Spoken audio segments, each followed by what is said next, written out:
2 ambulances achetées par l'association franco-ukrainienne Vesna 64 vont partir ce mois de mai pour le front. Les bénévoles ont procédé au chargement avec les dons en médicaments, matériel et autres produits d'hygiène. Allez, 0,16. Pour Macha, pour le front. Des véhicules financés par les dons suite à l'exposition Ambulance mitraillée. Pour nous, ce n'est pas que des ambulances, c'est vraiment un espoir qu'on envoie parce qu'ils vont sauver les vies. Et les vies, pour nous, c'est très important. Et là, en Ukraine, il y a beaucoup d'attaques tous les jours. Vous voyez, on est attaqué énormément. Et chaque ambulance, c'est sauver des vies d'une personne, deux personnes, de plusieurs personnes, en sachant qu'en Ukraine, la vie moyenne d'une ambulance, c'est à peu près 3 semaines.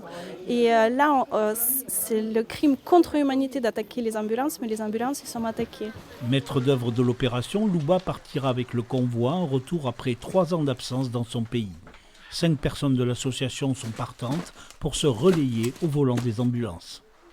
Avec les moyens qui sont les nôtres au niveau des petites communes, on ne peut pas faire de miracle, mais il est important de montrer notre solidarité, d'être là, d'être présent, pour prouver qu'on est solidaire et pour dire continuons à les soutenir, continuons à éviter que le drame s'amplifie.